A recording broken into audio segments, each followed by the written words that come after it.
Bonsoir à toutes et à toutes, ravi de vous accueillir dans Libre Ensemble. On va parler des mamans solo aujourd'hui, de la monoparentalité. Comment la définit-on quand on mentionne parents solo? Voilà, je l'ai déjà dit d'entrée de jeu, on pense souvent évidemment à un parent qui s'occupe des enfants et c'est souvent les mamans. Les chiffres sont là pour nous le confirmer. Libre Ensemble, Catherine Ax, Jacques Nizan. Je suis ravie aujourd'hui d'accueillir mes trois invités. Bonsoir Amandine de Doncker. Bonsoir Catherine. Vous êtes, du relais famille mono, point. Vous allez nous en parler, dispositif d'aide et de soutien aux familles monoparentales. C'est quoi?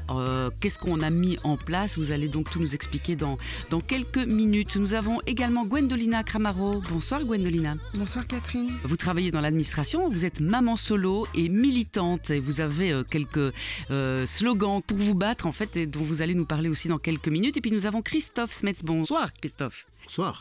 Vous êtes photographe et vous nous proposez une expo là, qui ouvre ses portes pendant quelques semaines. De quelle date à quelle date, rappelez-moi? Donc du 15 février au 9 mars. Au 9 mars, un projet photographique que vous avez réalisé avec la boîte à images et des textes de Camille Wernard, c'est ça, sur les mamans solo. Gwendolina d'ailleurs s'est prêtée au jeu, vous allez donc nous parler de tout ça. Je voudrais pour planter le décor parler tout d'abord d'une étude publiée par la Fédération des services sociaux en décembre 24, être femme précaire et maman solo en Wallonie. Tous ces chiffres sont alarmants évidemment.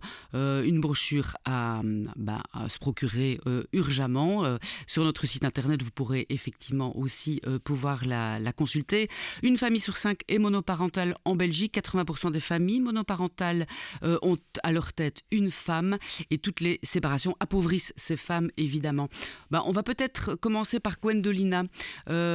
Votre vécu à vous en tant que maman solo, quel est-il aujourd'hui et pourquoi avez-vous accepté de faire partie de cette expo photo, de très belles photos en noir et blanc que Christophe Smets nous propose à la Cité Miroir?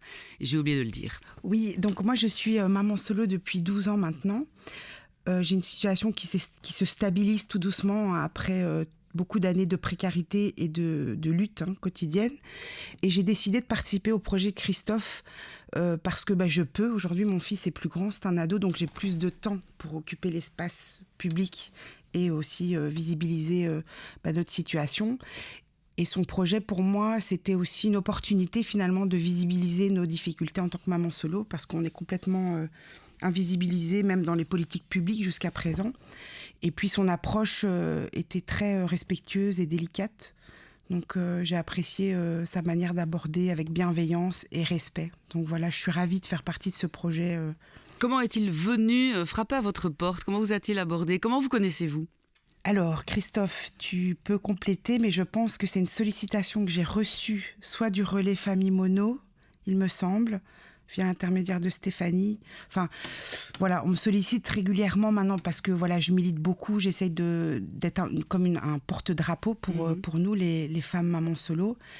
Et puis, j'ai du mal à dire non, en fait, quand on me sollicite. Alors, bien sûr. La contrainte, c'est que je travaille à temps plein et donc ça nécessite que je prenne des congés payés. Donc ça me coûte de l'argent de militer, mais je me dis que je peux pas rater ces opportunités pour faire entendre nos voix. Donc, Qu'est-ce que ces voix-là ont envie de faire entendre justement aujourd'hui? Quelles sont les principales difficultés? Est-ce qu'elles évoluent en mal, en bien? Est-ce qu'elles se transforment? Est-ce que la société est prête à aider ces mamans solo ou justement il faut beaucoup plus de structure et d'aide?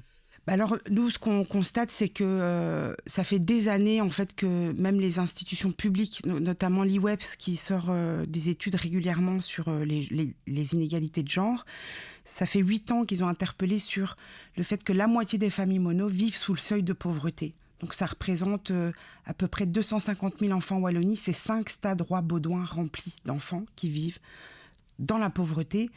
Et manifestement, il n'y a aucune mesure. Enfin, moi, j'ai épluché tout ce qui était possible. Et à part le complément famille mono des allocations familiales, il n'y a rien de structurel. Ou alors, il faut solliciter une aide au CPS ou dans des associations.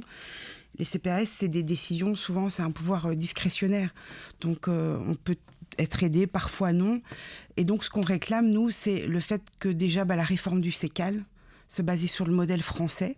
Aujourd'hui, en France, il y a un organisme qui va garantir le paiement des pensions.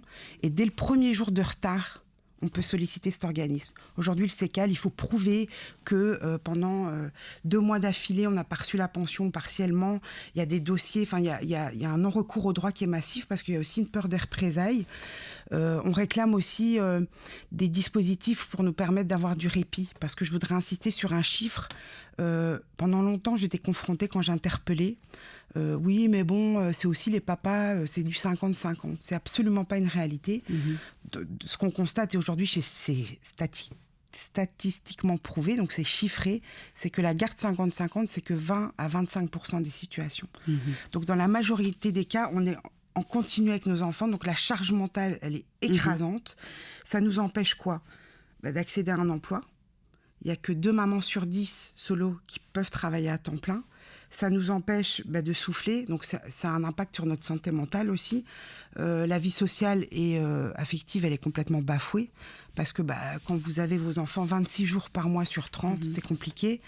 Alors moi, je travaille à temps plein. Pourquoi ? Parce que j'ai des facteurs qui favorisent ça. C'est que je travaille dans la ville où j'habite. J'ai un véhicule qui a 18 ans, mais j'ai un véhicule. Mon fils va à l'école là et je bénéficie de télétravail. Et donc, c'est des facteurs qui favorisent ça. Mais j'ai eu une expérience où j'avais pas de télétravail et c'était horrible. Et il y a des moments où on est sur les nerfs et donc les enfants aussi en pâtissent finalement parce que notre niveau de patience, il est limité. Et quand vous gérez tout seul, alors que logiquement, c'est la famille, on compte sur un partenaire, il y a un impact sur notre santé mentale. Et donc, ça nous maintient dans cette précarité parce qu'on ne peut pas travailler à temps plein. Donc, on a des emplois précaires ou des temps partiels. Est-ce qu'il y a une discrimination, justement, évidemment, au sein des employeurs ? Alors, quand on dit, je suis maman solo, il n'y a pas vraiment de soutien non plus. Et même voir des discriminations, on se dit, elle ne sera pas à 100% à son travail. Absolument. Et c'est une réalité qu'on rencontre aussi au niveau du logement. Donc, l'UNIA a sorti une étude et on est dans le top 3 des discriminations au logement. Donc, au niveau du travail, c'est pareil. C'est, oh là là, elle est toute seule, elle va me faire faux bond régulièrement parce qu'elle n'aura pas de solution pour ses enfants malades. Et ça nous freine. Donc, il y a le plafond de verre qui existe déjà. Mais là, en fait, pour résumer, la monoparentalité, elle va exacerber les inégalités genrées qui sont déjà à l'œuvre dans notre société. Et on est confronté aussi à une discrimination de la société. Parce que quand on dit que je suis maman solo, quelque part, c'est naturel, c'est normal. Et puis, c'est... elle l'a mérité ou elle l'a cherché. C'est comme si on avait la charge de la culpabilité. Il ne fallait pas qu'elle quitte son mari. Exactement. Et quand c'est le papa, c'est oh là là, ouais. Alors que les papas solo, c'est que 14%, quoi. Et il y a aussi le fait que quand on va chercher de l'aide, moi je l'ai vécu, et c'est des violences institutionnelles, c'est-à-dire que sans même expliquer pourquoi il y a séparation, on m'a dit clairement, mais madame, fallait réfléchir avant de vous séparer. Ou fallait mieux choisir le père de votre enfant. Ah oui, ouais. Et donc ça, voilà, c'est du sexisme qui est intégré, banalisé, alors que ça ne devrait pas. Gwendolina, donc, elle explique les principales soucis que rencontrent les mamans solo, c'est la précarité, par manque de revenus, le travail, le logement. Qu'est-ce qu'au dispositif Relais Famille Mono, on met en place pour contrer tout cela ? J'imagine que d'abord vous avez réfléchi au problème, ça, oui. Et puis envisagé des solutions avec les mamans, avec les familles. Voilà, c'est ça. Donc en fait, c'est un dispositif qui existe depuis 2 ans maintenant. La première phase de ce projet a été vraiment de se positionner, de voir un petit peu qu'est-ce qui existait sur le territoire dans lequel on travaillait. Pour ma part, donc moi, je suis en charge du territoire de Tournai. Donc l'idée, c'était vraiment de savoir qu'est-ce qui avait déjà été mis en place, quelles associations existaient, quel type d'aide pouvait déjà être donné à ces familles. Dans une deuxième phase, ça a été d'expliquer nous en quoi on pouvait peut-être venir apporter une aide à ce qui était déjà existant et de relever surtout les besoins pour lesquels il n'y avait rien qui était mis en place. On a identifié 4 besoins principaux, donc le besoin d'information, le besoin d'apprentissage, donc on met là-dedans des trucs et astuces, le besoin de rompre l'isolement social et le besoin d'accéder à la culture et aux loisirs. L'idée de ce dispositif, c'est vraiment de mettre en place tout un tas d'activités. Donc on travaille le collectif et le communautaire, on ne fait pas de travail individuel au sein du Relais Famille Mono, mais c'est vraiment de mettre en place des activités qui vont venir répondre à ces besoins. Certaines mamans auront plutôt besoin qu'on vienne les aider de dans le manque d'informations, dans le recours au dans droit. des démarches. Voilà, c'est ça, dans des démarches. Et donc, elles vont plutôt venir à ce genre d'activité. D'autres mamans, ce qu'elles vont vraiment chercher avec ce projet, c'est de pouvoir avoir d'autres contacts, de tisser du lien. Et donc, en fait, viennent les mamans qui pensent avoir besoin d'aide pour telle ou telle chose. Il y a des mamans qui viennent à tout, il y a des mamans qui ne viennent qu'à certaines activités. L'idée, vraiment, c'est de créer un réseau autour de ces mamans et de pouvoir les soutenir au quotidien.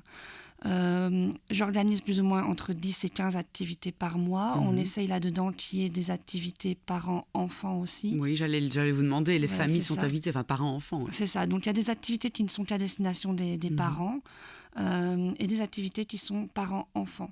Ces activités parents-enfants, ça peut être des activités prétextes, moi je les appelle un peu comme ça, mais des activités qui sont vraiment pleines de sens. Par exemple, la semaine dernière, j'ai fait une activité mandala. Alors des mandalas, on pourrait les faire à la maison. Sauf que dans la pratique, les mamans, au pire, au mieux, elles ont acheté un livre de mandala. Elles vont dire à leur enfant, vas-y, tu peux faire un mandala. Mais elles vont pas prendre le temps de s'asseoir avec leur enfant, de faire ce mandala avec eux, parce qu'elles n'arrivent pas à faire pause.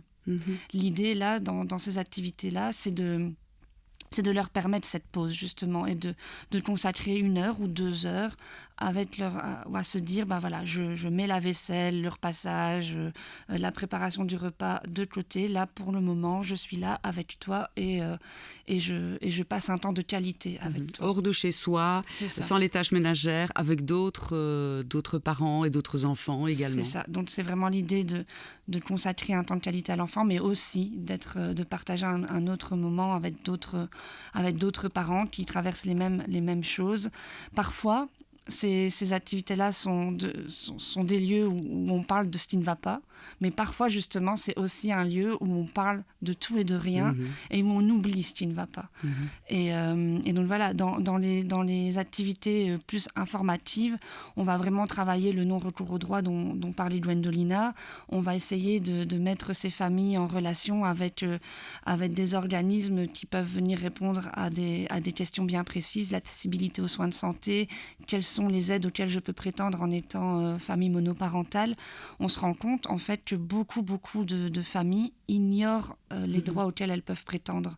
Il y a des choses qui se font automatiquement, mais il y a d'autres choses pour lesquelles, en fait, ça demande une démarche de leur part. C'est parfois quelque chose de très simple, mais quand on ne le sait pas, on ne le fait pas forcément. Donc voilà, c'est vraiment l'idée d'informer. Au niveau des trucs et astuces, c'est l'idée de leur apprendre à se débrouiller dans le quotidien. On a là-dedans les activités dites des débrouillardes, où on leur a appris à déboucher un évier, remplacer une chasse d'eau. Un petit peu de bricolage pour ne pas faire appel toujours à un corps de métier qui coûte cher. C'est ça, exactement. Donc dans les activités dites isolement social, là, on va vraiment viser la mise en lien, la mise en réseau. Ça peut partir du café papote où on se retrouve autour d'une tasse de café et où on discute soit librement, soit sur une thématique qu'on a décidée au préalable. Parfois, on va faire des marches, on fait de la gym, on fait vraiment des choses qui visent à créer du lien. Et alors les activités qui sont parfois un peu plus ludiques, qui ne sont pas l'essence même du projet, mais qui viennent quand même malgré tout répondre à un besoin. On sait que ces familles sont précaires dans la plupart des... Et on parlait, on manque de logement et de revenus, et donc forcément les loisirs et la culture, c'est ce qui saute en premier. Quand on doit remplir le frigo et payer les charges. C'est ça, une fois qu'on a payé tout ce qu'il fallait payer, finalement, aller au cinéma, aller au musée, aller au théâtre, aller même dans un petit parc d'attractions, ça coûte vite beaucoup de sous. Et on se retrouve avec des enfants qui finalement ne font pas grand-chose, si ce n'est aller à l'école, rentrer à la maison. Et donc voilà, on essaie de trouver le bon équilibre. Quand on est en période de vacances scolaires, forcément, on va faire un peu plus d'activités destinées aux enfants et donc on va essayer de mettre en place des choses plus ludiques, de sorte aussi qu'on est... Parce que ça a été quelque chose, un vrai constat, c'était de se rendre compte qu'à la rentrée des vacances, il y avait quand même beaucoup d'enfants de ces familles qui finalement subissaient, alors c'est pas la faute des autres enfants, mais subissaient le fait de n'avoir rien fait. Oui. L'institutrice demande racontez vos vacances en 2 pages. L'institutrice au retour des vacances va dire qu'est-ce que vous avez fait pendant ces 2 semaines ou pendant ces 2 mois quand on est au retour des grandes vacances et en fait on se retrouve avec des enfants qui n'ont rien à raconter, qui n'ont rien à dire. Alors nous on va pas leur offrir des vacances, on va pas les amener en avion ou une semaine à la mer ou je ne sais quoi, mais le but aussi c'est qu'évidemment ces enfants-là soient entourés et grandissent en tissant du lien et en étant les plus heureux possibles. C'est ça, en fait, c'est vraiment un ensemble. Les mamans, en allant mieux, comme disait Gwendolina, sont mieux à la maison aussi. Quand on fait des activités parents-enfants, les mamans qui ont déjà tissé du lien entre elles, finalement les enfants suivent le mouvement et finalement ça devient... Ça fait peut-être un peu bateau de dire ça, mais comme une grande nouvelle famille. Mm-hmm. Moi, je remarque que de plus en plus, il y a vraiment un réseau solidaire qui s'est créé autour de ces mamans. On a d'ailleurs créé le groupe des mamans solidaires sur tournée. Ce sont des mamans qui j'invente, mais non, j'invente même pas en fait. C'est du concret. Une maman qui va avoir une fin de mois un peu plus difficile et son fils a besoin d'une nouvelle paire de baskets parce que il a pris une pointure et c'est pas possible d'attendre, mais ce réseau va servir à on va m'envoyer un message. Écoute Amandine, je suis vraiment dans la difficulté ce mois-ci. Le petit a besoin d'une nouvelle paire de baskets et je peux pas attendre. Je vais toucher mon chômage que le 4 du mois prochain. Je sais pas quoi faire. On est le 20. Je me vois pas le faire tenir 2 semaines dans une paire de baskets trouées ou trop petite. T'inquiète pas, ça va aller. Le groupe des mamans solidaires est là. Je mets un message anonyme. Ça permet aussi aux mamans de ne pas devoir s'afficher comme ayant eu besoin de l'aide. Certaines le font, d'autres sont encore pudiques à ce niveau-là. J'allais vous demander, est-ce que c'est facile de franchir la porte, Gwendolina, Amandine, dans ce que vous voyez, de franchir la porte de ces structures-là, relais famille mono? Alors moi, les relais famille mono, je les ai découverts au moment où les dispositifs ont été lancés et j'ai trouvé ça formidable parce que moi, ça m'a manqué finalement. Parce que mon fils avait déjà 12 ans. Mais pas de réticence à faire le pas, Alors, la je réticence, je vais me débrouiller toute seule. Si, bien sûr. Et moi, avant de demander de l'aide, par exemple au CPS, j'ai résisté longtemps parce que je ne voulais pas admettre finalement que j'étais en situation précaire. C'était quelque chose que je voulais pas. Il y a une pression aussi sociale, évidemment. La maman solo, elle est très forte. Et alors ça, on l'entend. Je suis forte, je suis une résiliente, je suis courageuse. Et ça aussi, je me suis affranchie de tout ça parce que finalement, la résilience, c'est quoi ? Elle doit tout réussir. On doit tout réussir et c'est un concept pour moi qui sert... Enfin, faut pas que ça serve à masquer les inégalités sociales ou à culpabiliser ceux qui ne peuvent pas. Regarde, moi j'ai réussi à. Et donc c'est vraiment pas un discours culpabilisant. Et puis c'est aussi de se dire, j'y arrive pas toute seule. Et c'est une réalité, mais pourquoi j'y arrive pas toute seule ? Parce que la société ne met pas les conditions favorables. C'est pareil, quand on veut, on peut. Ça aussi, c'est pas la volonté, on l'a clairement. Mais si on met pas les conditions pour nous aider à s'émanciper, et je parle des politiques publiques notamment, parce que elles sont toutes construites sous le prisme de la famille traditionnelle, nucléaire. C'est ce que nucléaire, remarque aussi l'étude, papa, évidemment, maman, de la Fédération. Oui. Et donc, il y a vraiment un gros travail à faire là-dessus. Je reviens sur la culture, l'accès à la culture. Moi, j'ai des souvenirs comme ça où pendant 10 ans, on n'est pas parti, pas de vacances. Et c'est terrible de devoir aussi toujours dire non à son enfant ou de justifier qu'on achète du seconde main parce qu'on va dire, tu vois, on pense à la planète, alors que non, c'est par pur souci économique. Le fait de se sentir seul aussi, ça c'est terrible. Et puis de constater finalement que... Moi j'ai fait l'exercice sur Namur, sur les musées, enfin tout l'accès à la culture. Il y a des tarifs seniors, BIM, jeunes. Famille nombreuse. Famille mono, on n'existe pas. Alors qu'on sait qu'aujourd'hui on a besoin de cet accès-là et ça n'existe pas. Alors on espère là qu'il y a certains partis qui s'emparent de la question. Maintenant, moi, ce qui m'inquiète, c'est aussi de voir que il n'y a pas de femmes vraiment représentées dans ce nouveau gouvernement. Amandine, on parle des mamans solo. Il y a aussi des papas solo ? Alors, vous en avez, puisqu'Amandine disait 14% de... Oui, alors pour le relais famille mono, les papas sont les bienvenus, il n'y a aucun souci. Vous en avez ? Moi, je n'en ai pas. Non. Christophe Smets, vous êtes papa solo, vous m'avez dit ? Oui. Voilà. Pourquoi avoir donc pensé cette exposition qui s'appelle Cordon, qu'on pourra donc découvrir à la Cité Miroir dès ce week-end. C'est quoi ? C'est un reportage sur les difficultés de ces familles monoparentales, mais vous avez quand même mis le focus sur les mamans. D'où est venue l'idée en fait ? Donc c'est un travail mené pendant toute une année, 2024, à la rencontre des mamans solo. Alors pourquoi ? Moi au quotidien, avec la boîte à images, je travaille plutôt, en tout cas j'essaie, parce que c'est évidemment pas toujours simple de mener des projets long terme, il faut les financer, de travailler sur les fragilités. Et il y a une dizaine d'années, j'ai travaillé sur la précarité, mais de manière générale à Bruxelles, axé sur les femmes, mais pas en termes de monoparentalité. Et puis, assez récemment, je suis allé au Congo travailler sur la santé des femmes également. En revenant, je me suis posé la question de savoir, devant ma porte, en fait, quelle était la situation aujourd'hui. Et donc, voilà, le projet est parti de là. On l'a axé sur la monoparentalité parce que c'est un aspect dont on voit qu'il devient très présent dans la société, mais dont on a encore peu parlé finalement. Et au niveau strictement visuel, ou en tout cas photographique, il n'y avait encore aucun projet, à ma connaissance en tous les cas, qui existe en Wallonie à Bruxelles.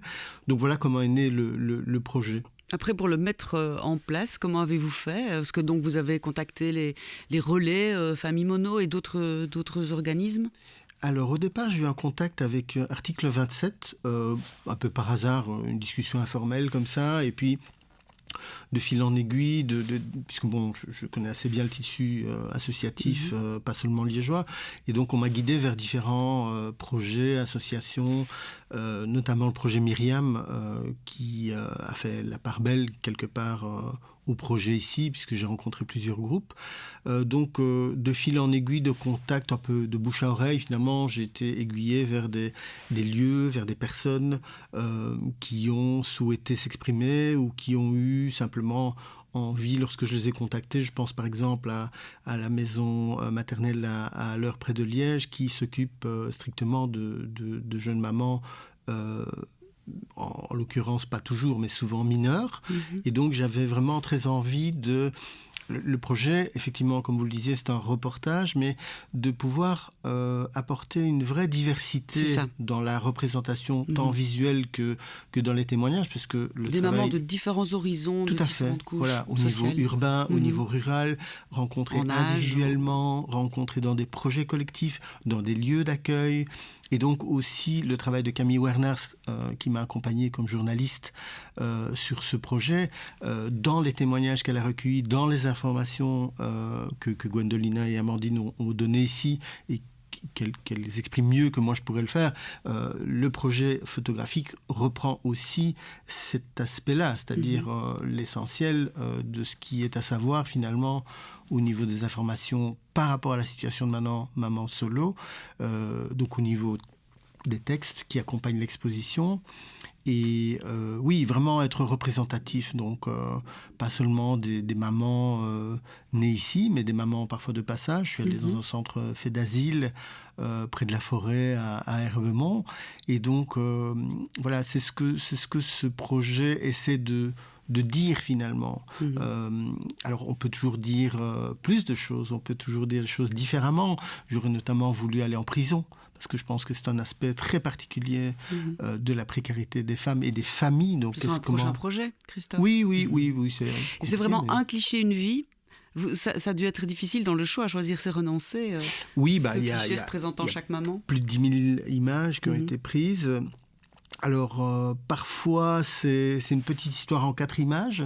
Lorsque j'estimais que c'était utile et qu'il y avait suffisamment de diversité visuelle, qui raconte, je pense à 2 mamans en l'occurrence, qui, dans ce cas-là, vivent des difficultés par rapport à la santé de leur enfant, qui est déficiente, et qui sont dans une situation de précarité liée vraiment à ça, pas que, mais voilà.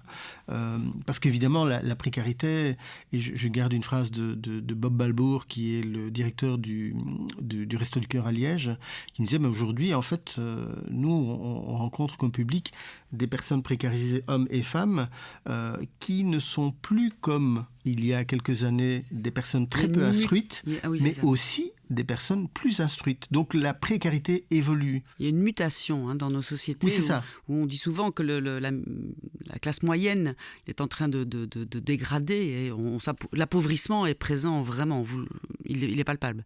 Oui, voilà, je pense qu'on peut dire ça. Alors, ce que le projet essaye aussi de faire, c'est de montrer différentes formes de précarité, donc économique, sociale, intellectuelle, qui sont souvent liées, évidemment. Et alors, avec cette ouverture, c'est-à-dire que moi, je suis témoin en tant que photographe, je donne la possibilité à chacun de se faire son propre avis, finalement, de pouvoir se dire, tiens, moi, je trouve que la précarité, moi, je la ressens plutôt comme ça, qui est accessoirement, et plus qu'accessoirement, l'idée de pouvoir engendrer des réflexions, pas seulement de venir voir les photos, elles me plaisent, elles me plaisent pas, qu'on apprenne des faits, donc qu'on soit dans le factuel, mais qu'il y ait aussi cette idée de pouvoir réfléchir.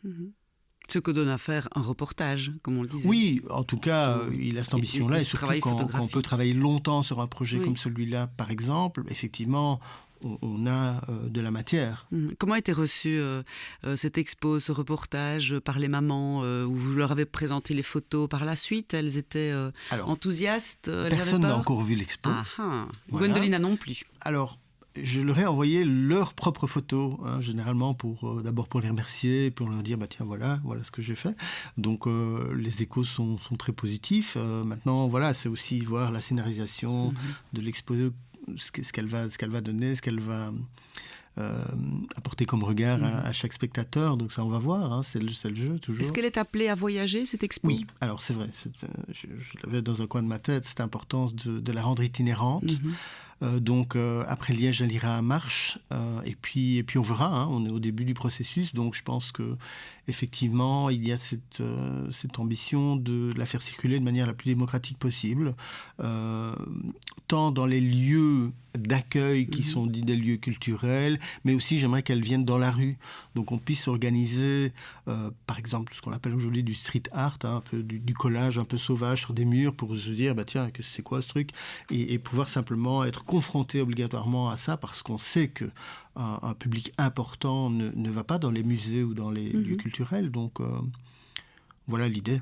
Amandine et Gwendolina, c'est important ce travail esthétique, mais aussi photographique, esthétique. Ça donne une visibilité qui grandit un peu les mamans solo, parce que les photos, moi j'en ai vu quelques-unes, vous avez eu la gentillesse de m'en envoyer, où ce sont des mamans qui ont, on le disait, une force, mais dont on sent aussi une fragilité et qui donnent beaucoup d'émotions aussi. Voilà. Comment avez-vous vu cette expo, vous, sur un plus long terme? Alors, à chaque fois qu'on doit témoigner, je parle pour mon expérience, c'est à chaque fois une mise à nu. C'est une mise à nu, c'est s'exposer, parfois au regard, au jugement aussi de la société. Mais si on ne le fait pas, finalement, on ne voit jamais. Et je pense que l'émotion, elle est importante, parce que c'est ce qui permet de toucher l'autre. Et d'avoir une réflexion et de dire tiens, et moi si j'étais dans cette situation, comment je vivrais les choses. Et je pense qu'il faut faire appel à l'empathie de l'autre, qui est essentielle et fondamentale. Personne n'est à l'abri, Gwendolina. Mais évidemment, d'un jour se retrouver maman solo. Moi je ne le souhaite personne. Et parfois c'est même une solution, parce qu'on n'a pas parlé de violence faite aux femmes au sein des couples, et vous voulez en dire peut-être un mot. Je voulais aussi apporter ce chiffre-là, c'est qu'une femme sur quatre a subi ou subira des violences de la part de son ex-conjoint. Donc c'est un chiffre à prendre en compte aussi dans la réflexion et les aides en fait structurelles dont on a besoin. Clairement, aujourd'hui, il nous faut vraiment soit un statut ou des aides ciblées, parce que à part le statut BIM, c'est quand vous avez des revenus au ras des pâquerettes. Mais dès l'instant où vous travaillez, moi, dès l'instant où j'ai travaillé, c'est comme si j'étais sortie de la précarité du jour au lendemain. J'ai plus le BIM ni le tarif social. Et donc, ça nous maintient et ça nous freine dans cette émancipation. À nouveau, on le rappelle, la société est structurée autour de deux parents, un papa, une maman, 2 salaires, ou une maman, mais peu importe, 2 salaires en tout cas, et deux personnes pour s'occuper des enfants. Et que ce parcours précaire, alors on peut entendre raisonnablement que chaque humain est équipé pour résister sur une période, mais courte ou à moyen terme. Mais quand cet état de lutte et de précarité s'installe sur plusieurs années, ça laisse des traces. Oui. Et là, on parle de parfois 15-20 ans, évidemment. Oui, il faut en moyenne 8 ans pour se remettre financièrement d'un divorce. Oui. Moi, j'ai suivi des thérapies pour me sentir mieux parce que on a les stigmates finalement de tout ce parcours accumulé de violences institutionnelles, enfin voilà, de lutte et de précarité, ça marque. Merci beaucoup, cette émission se termine. Merci beaucoup Christophe Smets. Donc je le rappelle, l'expo Cordon à la Cité Miroir de Liège jusqu'au 9 mars et puis ailleurs. On peut, j'imagine, vous joindre sur votre site internet ou une adresse ? Bien sûr, la boîte à images au pluriel.eu. Et vous Amandine, Relais Famille Mono. Donc, .be, oui. Ou sur les pages Facebook. Voilà. Et il y en a évidemment dans plusieurs régions. C'est ça, donc dans toute la Wallonie. Voilà. Merci Amandine. Merci beaucoup Gwendolina pour votre militantisme. Merci Catherine. Continuez l'action. Merci Christophe Smets. Beaucoup de réussite pour cette expo. Merci à vous trois d'avoir témoigné aujourd'hui. Merci à tous ceux qui nous ont écoutés, d'avoir fait le choix de nous écouter. À très bientôt pour un autre rendez-vous de la laïcité. Bonne soirée à tous.